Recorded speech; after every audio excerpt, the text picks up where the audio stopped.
Hello learners, and welcome to yet another session. And in this session, we're going to talk about sponsorship and brand association. What is sponsorship and how does it impact uh, events and their association with brands? How do brands perceive events as an opportunity? And what should events or event managers do to achieve a right balance between bringing brands on board and creating a formidable association? So let's dive in and look at some of the concepts of sponsorship and brand association. As they say, to sell stars, you need to shine bright. Sponsorship and brand association is all about selling your stars, your events to a potential client. And unless they're shining bright and they're outshining the others, it's very difficult to bring in an association with a brand. So it's critical that we look at sponsorship as an opportunity where we engage with brands, we engage and bring them on board to buy into the experience that events are trying to sell to a like-minded consumer who potentially is also a prospect for the brand. So, what is sponsorship? When it all began in the olden times, sponsorship was a term devised to patronize an initiative. Often, the rich and famous would dole out charity to institutions, to foundations, to associations, to trusts, to social and community organizations, so that they could get acknowledgement, so that they could get known in the community, so that they would be known for their gregariousness or their benevolence, and how they could earn social goodwill. So whenever money was given away or anything in kind was given away to an organizer, it was perceived that this was coming as a charitable benevolence, which was done by the sponsor or by the person who was giving the money, enabling the organization to acknowledge that this money would be utilized to execute the event, but at the same time, they would take that opportunity in the event to thank the sponsor and tell him how grateful they were because it was his benevolence, it was his money that enabled the event to happen. As times evolved, sponsorship was solicited by organizers of sports, musicals, performing arts, theater, etc., against the opportunity for brands and clients to get associated with an event. This would earn the brand social goodwill. People would recognize it as a good corporate citizen. It was also helping the brand in generating a positive CSR. Also, commercial recognition in the form of branding, in the form of presence, in the form of logos, would set the attendees to take and look up and take notice of the brand who was sponsoring it. And of course, that's how the events in the olden time were perceived. The word sponsorship was still perceived as a semi-charity initiative until the early 90s, where brands started perceiving events as valid engagements of commercial purpose. So it was here that the brand started asking about what is the reach? How many people will this engage? How many will be offline? How many will be online? Where all will my brand be seen? How will the brand be perceived by people? What kind of audiences will get engaged? Who is your target group? This became an evolution and a turnaround where sponsorships slowly became a different term. And today, if you look at the sponsorship scenario, it's a far more different and far more complex arrangement between organizers of events and brands than what it was earlier. So sponsorship and its sales was still relegated in the early 90s to branding opportunities, sampling to live audiences, logo presence in commercial mainstream media like hoardings and ads in papers and radio commercials and TV commercials. But there was nothing really tangible except the physical event, which had a limited number of attendees. And here was the challenge where, when I looked at the cost per acquisition for a brand, it became difficult for event companies to justify the amount that was being asked for sponsorship.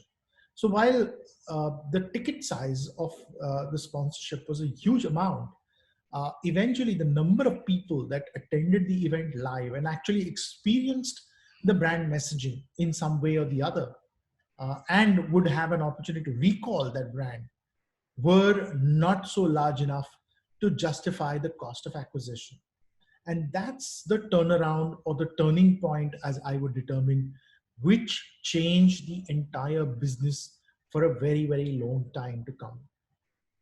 So, what is the context of sponsored events? Today's events are all about engagement and immersiveness.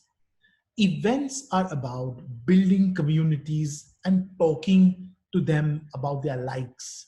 Uh, it's all about telling people, hey, what's the color that you like the most, or what's the uh, smell or essence that you like the most, or what is the most favorite thing that you like to eat, or what entertains you.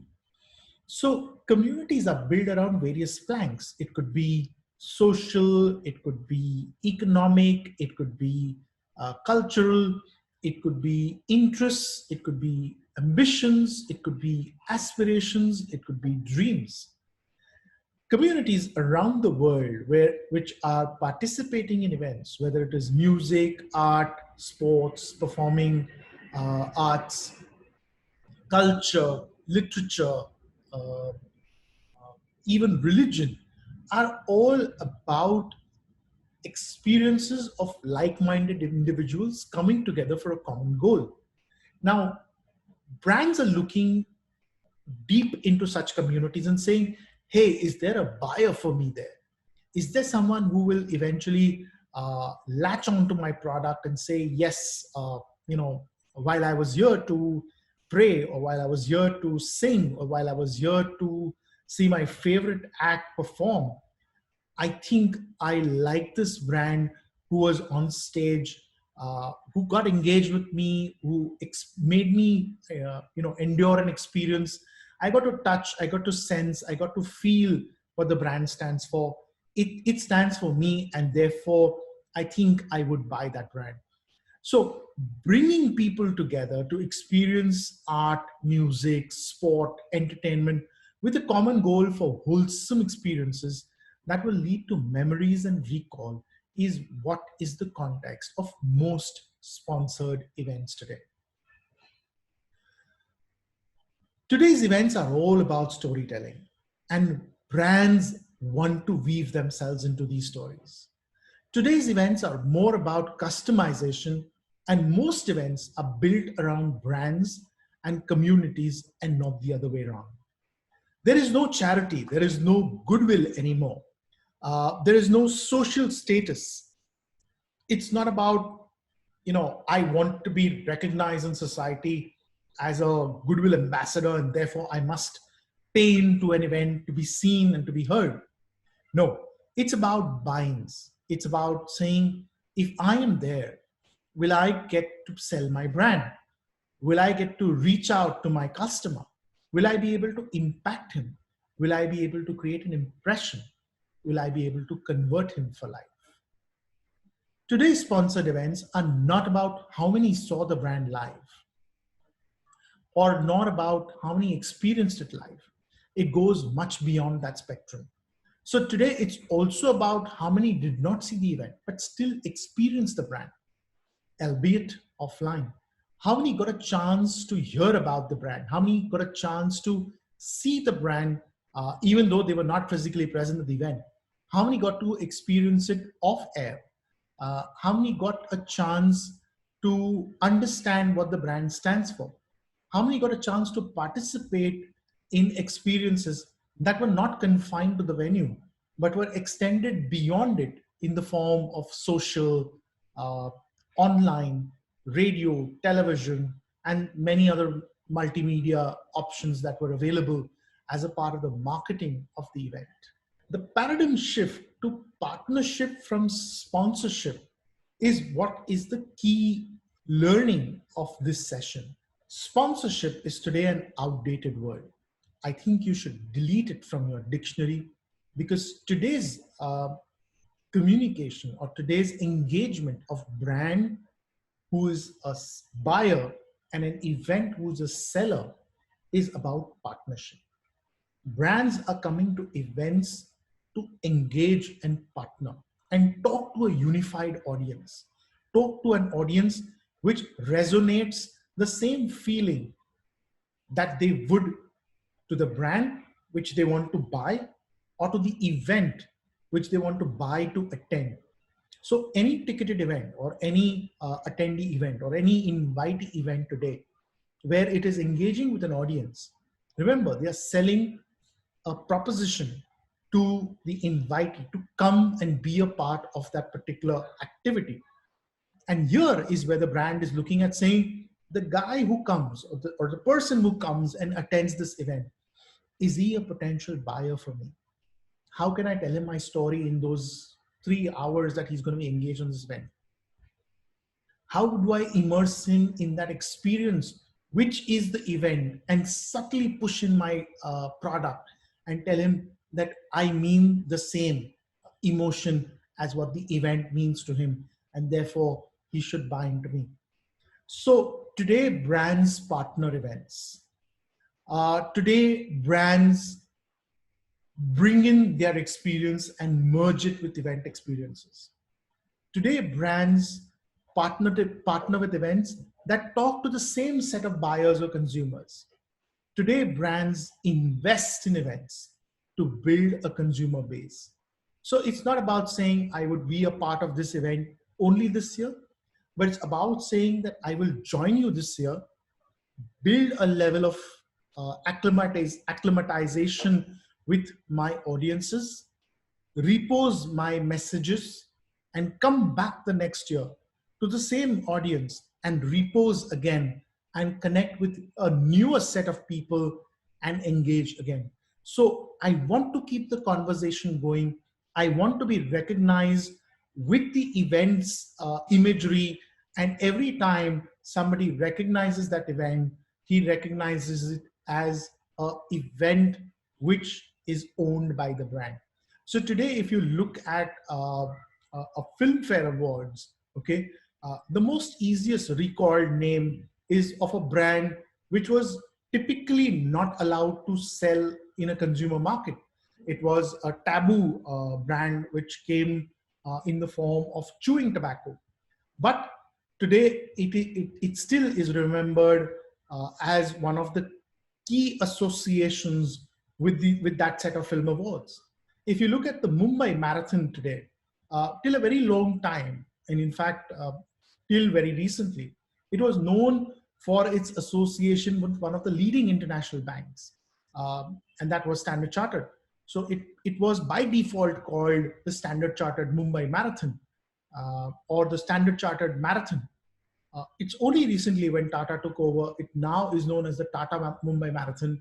But again, the kind of resonance that Standard Chartered created over the years with the word marathon, and they use that same leverage to talk internationally. So whenever it came to running, or whenever it came to running and the concept of running in a city, be it Singapore, be it Boston, be it UK, be it Dubai, be it Mumbai, Standard Chartered was synonymous with running and running the marathon. It was all about challenging the human spirit and getting on the road and running for good. So here for good was the line that Standard Chartered used. And when it got associated with the marathon, it got that line extended to saying running for good. So it associated the concept of running with goodwill, with humanness, with kindness, with the concept of doing community services, and it got a lot of NGOs also engaged into the marathon and thereby raised funds for them. So not only did it leverage its branding purposes, but it also leveraged its CSR initiatives using the marathon as a plank. So this is what we call about partnership with events. Brands today are looking at a much bigger value chain benefit over conventional, pay money, get the few logos, be seen in a few places, be heard in a few places. It's not about that. It's all about a wholesome experience. It's all about saying, I want to be a part of that whole story, which will be told from the time the event is announced to the time the event ends, and even go beyond it. So the factors that lead to a buying from brands today is profile of attendees. Who is going to attend this event online and offline? What kind of audiences are going to be engaged? On what kind of mediums are going to engage? So if it's radio, is it prime time radio or is it late night radio, which the youth listens to? What is the reach and penetration? How many people will you reach? While events are one to many, brands are looking at events to today reach one to millions. Because while the venue is confined to a certain space of people, the world out there in terms of communication outreach is far bigger. So today on Instagram, if I am talking through a celebrity influencer, I'm talking to millions of fans. Today, if I am on a radio or a television program, I'm talking to millions of fans. So the purpose of connecting with audiences and the purpose of reaching out to audiences is not just about just being there and showcasing the brand imagery, but it's also about reaching out to many, many people and connecting with them on a larger scale. What is the price to reach or acquire each attendee? So today clients are looking at cost per target. If I'm spending 1 rupee, okay, how many people will I reach in that 1 rupee?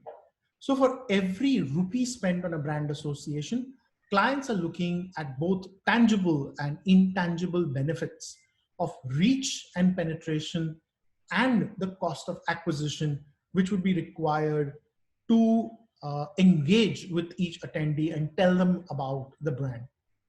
How integrated is the event's ideology to that of the brand?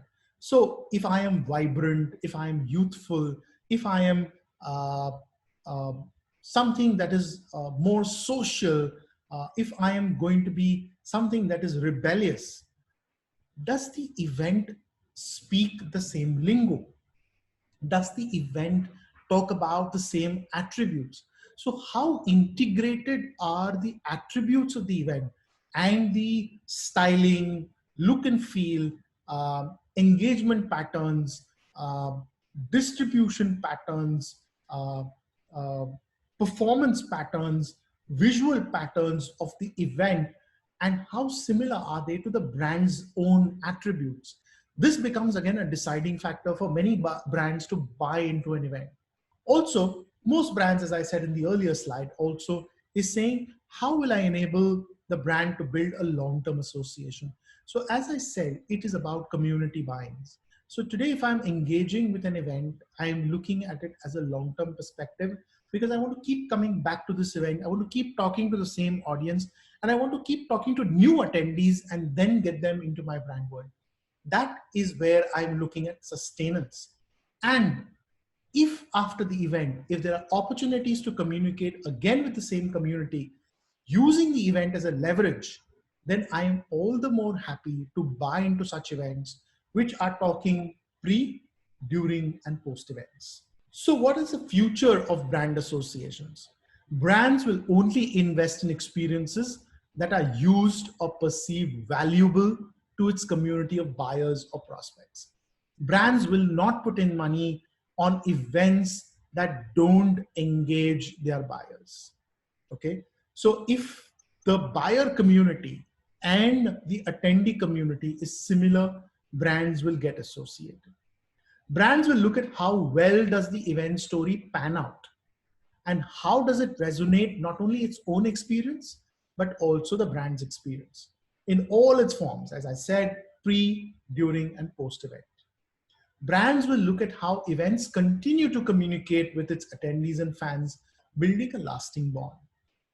Today, if you look at a classic example of the Spoken Fest, which is being done by Commune, uh, this particular event has been built around engagements which led to the Spoken Fest, and post the event, they have continued to do smaller events to build smaller pockets of community. So while Spoken was relegated to Mumbai and Delhi, today the chapters of Spoken in the form of the community which Commune created are resonating across the Indian landscape. So whether it is an event in Ahmedabad, or whether it's an event in Bengaluru, or whether it's an event in Indore, they have been doing smaller versions of Spoken, and the brand continues to sponsor, continues to get associated with this event, thereby leveraging and milking the community and keeping the voice and the share of voice alive with its audiences. This is what, in true sense, is what brand associations and the longevity of brand associations is going to be in the future. So when we talk about events, when we talk about experiences, remember, sponsorship is today an evolved term. The term is brand associations. Brands will get associated with events only and only when they see an audience which is a buyer of their ideologies, of their products, of their services. They will want to continue to talk to this audience over and beyond the event. They will want to engage with this audience on a long-term perspective. And if this engagement is going to happen on a continuous basis, there is going to be a partnership that will evolve into a long-term association. So look at sponsorships, look at brand associations as a cell of your shining stars. Your events are your stars, which will shine only and sell only when you look at storytelling with a brand integrated into your story. So thank you so much for joining in, and I wish you all the best. God bless and Godspeed.